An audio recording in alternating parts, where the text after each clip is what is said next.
Our biggest example is, of course, the hospital, because the church is just like the hospital.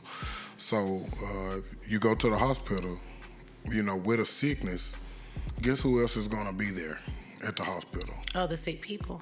Correct. And you have to have that mindset that know that people are just human. What was the preacher name that they wilded out on New Year's? You said wilding out. Bishop William Murphy. Yeah, he wilded out with the whole congregation. I didn't really want to speak on it, but it's just so weird that once I seen Bishop Shear speak on it, then I felt better about it. You know what I'm saying? Because I was like, oh, okay, well, and then nobody can confirm how I feel in my heart, but the Lord. But just that was too much. For me, it made me look at him in different eyes because I listened to a lot of his worship music. And so to see that side of him was kind of disappointing. And it was disappointing because, as a woman who's trying to follow the Lord, grow in the Lord, just trying to continue my journey, to me that's misleading, and my heart goes to the people who was watching him and that he's over, and it's very disappointing for me. 100% disappointing situation. My only thing was I think he might have got some early backlash, and then he started speaking about souls and everything. And of course, I heard Bishop Wooden say he believed that everything was sincere and everything, but he just believed that people could be sincerely misled. Or you can sincerely have it wrong. Because I don't think they was moving with the, I don't know what spirit was popping off in there, but I don't think it was godly. I think they was out of order. I'm not saying that you can't. I'm not saying you have to be traditional. What I am saying is to go from worship and lead and, going into God to a song that's talking about perp and drinking and and women, and even though it wasn't the cursing part, it was a lot. It was a lot. I think he knows better, and again, it was just disappointing for me. But obviously, he doesn't know any better. Obviously, he doesn't know any better. He feel a way about that. I mean, his response, he was just out of order. I didn't like his response. I didn't like. I'm just gonna pray for them. Yeah, that's all we're gonna lift them up in the Lord. Yeah, we're gonna be praying their strength in the Lord. Mm-hmm. So straight to the thumbnail, we're glad to be back, 2024, and we're going with our first topic this year. Gonna be church hurt. It's a good one, especially following the events of beginning of the year. So, what is church hurt to you? Church hurt to me, that's a good one. I would say it's when you've been just hurt by the church, when you've been led wrong, or you thought it was supposed to be one way and then it was something else, or you're trying to please and you wasn't able to please the church, or even finding some type of confusion that can lead to hurt. Yeah, I like when you said you thought it was going to be a certain way. I got a misconception of church causes hurt. That's good. So if you have a bad conception of what church is, then you might be hurt. So you might get burned, because you going at it completely wrong. So and our biggest example is, of course, the hospital.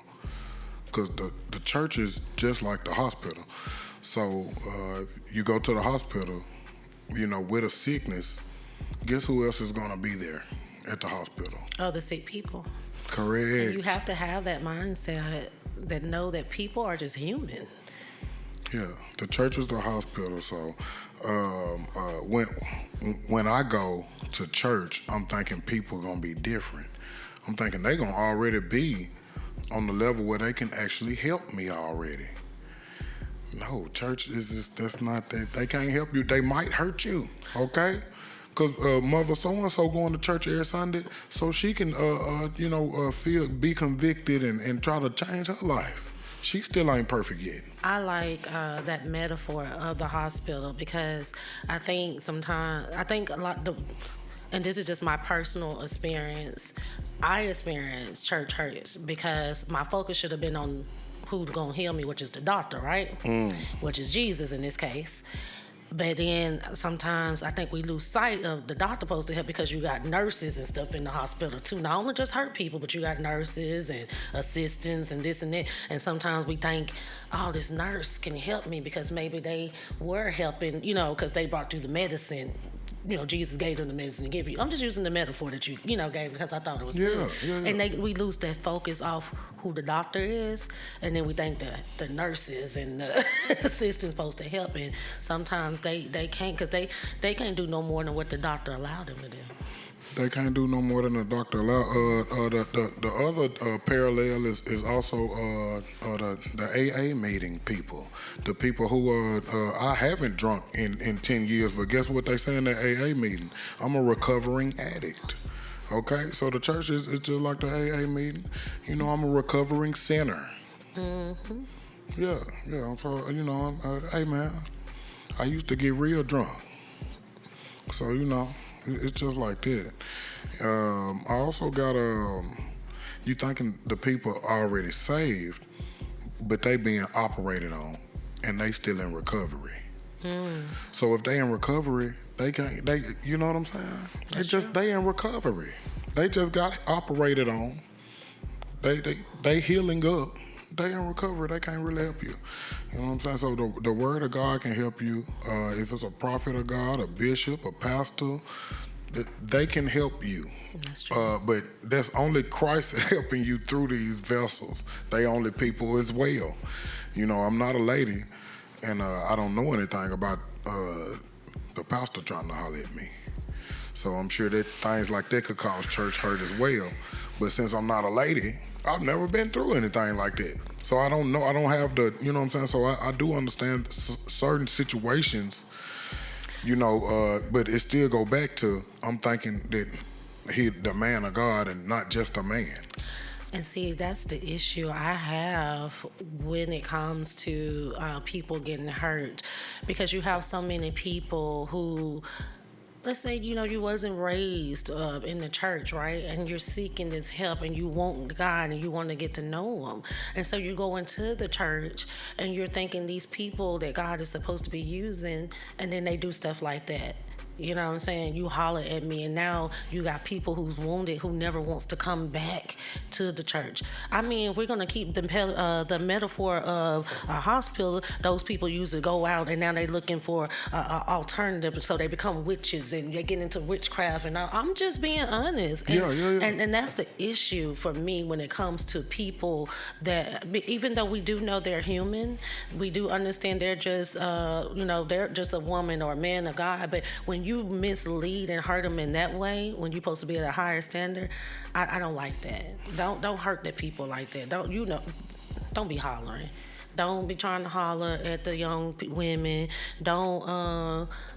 You got the older women that really kind of jealous of the younger women, and you gonna try to mislead them because you don't. I don't like none of that. Used to pastors used to then be single.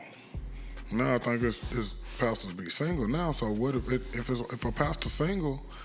Then that's, what I'm saying, then he is a man, he should be able to, quarter one. No, I didn't say date the different women. No. But they take advantage of that. See what I'm saying? They be single and I didn't mean it like that. I also got if ain't no devils at the church you going to, you at the wrong church. It's always gonna be people planted in places to disturb you, to halt your growth in Christ. I mean, it just is what it is. You know, wherever God is, there also 9 times out of 10 you'll find the devil. And I know it sounds horrible, but it's a few devils at church. Wherever you go, guys, there's gonna be a few devils at church. Now, hopefully that devil ain't your pastor, your bishop, your first lady, nothing like that. And so otherwise, man, you should be good. You at the right place. Well, the devil's going to work through people too to try to just to turn you away from the church and stuff. So be mindful of that and don't be so quick to pick up the offense. You know what I'm saying? You don't have to be defensive all the time. Just leave the defense there. Just know that the enemy works through people too. I just go to church just a few times a year, and I always just focus on the word. I have a wonderful pastor, a bishop. He delivered the word in a fashionable way. I like how he do it, and he's very intelligent, and that's all I focus on. Well, I mean, I think to avoid church hurt is to focus on Christ. Seek Him for yourself. Get your own personal relationship with Him. And know that people are just human. Men gonna be men, women gonna be women. But understand if you focus in on Christ and if you read the word for yourself, I mean, you can't really be led wrong. And trust we have a great bishop, so we trust God to use our bishop to teach us the teachings. Find your place. Find the right hospital for you. Yeah, I agree with that. Find the right hospital for you. Now, to piggyback off the conversation we was having before we started the show, I also have, just because a building looks like a church doesn't mean it's a church. So, man, see, I don't even want to go too far with it. No, I'm not going too far with it. I ain't going to go too, I'm not going to, I was going to say something, I thought about it, let me not say that. But, yes, just because something looks like it, again, you just have to have your personal relationship with God and let Him lead you. Yeah, I'm going to let the true man, I apologize for cutting you off, but I'm going to let the true man of God, you know what I'm saying? Because Paul went and checked Peter, but I'm no Paul. So I can't go check, you know what I'm saying, this man, And I heard what Bishop Shear said, and I heard what Bishop Wooden said. And I'm rocking with them guys. I like what they, their opinions on that subject right there. I got a question. What's that? What about the people that be like, we are the church is in me. I don't have to go to the church or the building to you know what I'm saying, to whatever reason. I wonder if... I think the word say, forsake not the assembly of the body of Christ. So, you know what I'm saying? What do you mean? It's in the word. I just kind of wanted to touch that. So, I don't go to church all the time, but I don't forsake the assembly of the body. I'm going to pull up. And let's not forget, if you do go, I mean, because you got the people who go every Wednesday and Sunday, but then they don't open up the Bible at their own house. They don't see, you know what I'm saying? Again, and I'm just speaking on personal relationship. I take notes in my phone, and I got to go back and read it for myself to see what God says to me and what the message, you know what I'm saying? Yeah. I do my own praise and worship at home and stuff, but I also go to the church and enjoy, you know what I'm saying, with God, because sometimes I need to be fed a little bit more than what I, you know what I'm saying, was doing. So I think it's important, again, it's important to make sure you following Christ. I think so as well. Mm-hmm. And I think the whole message that we're really trying to bring with this conversation of church hurt is that don't have the wrong conception of what church is. Mm-hmm. You know what I'm saying? That's what I think, and I think all people should find a church home, and don't be a church hopper. If your pastor discipline you, if your pastor can't discipline you, then it's probably not your pastor, Mm-hmm. And I don't mean discipline you in an embarrassing type of way or anything like that. But some things might be embarrassing. It just is what it is. So,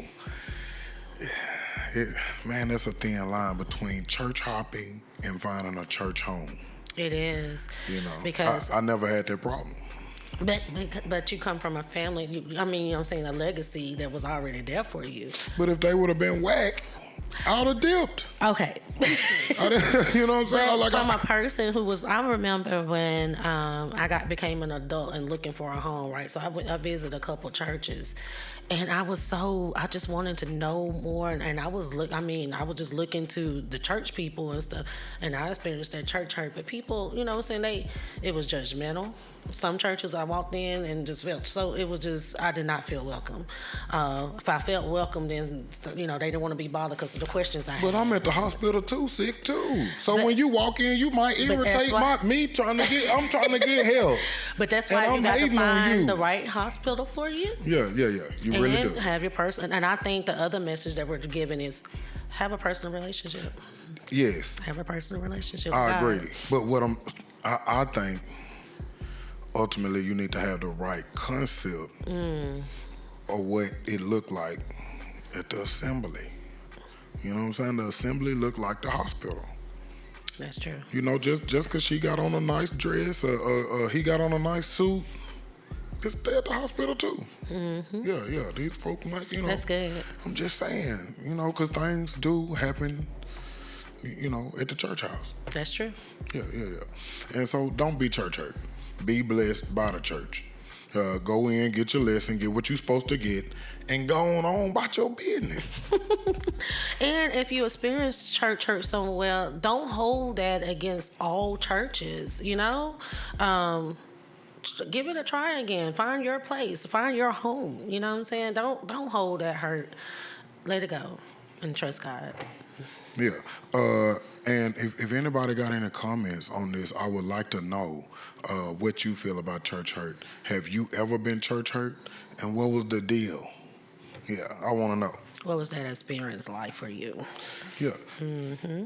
But that's been Major, guys, and we'll see you next week. That's Major. Subscribe. Subscribe.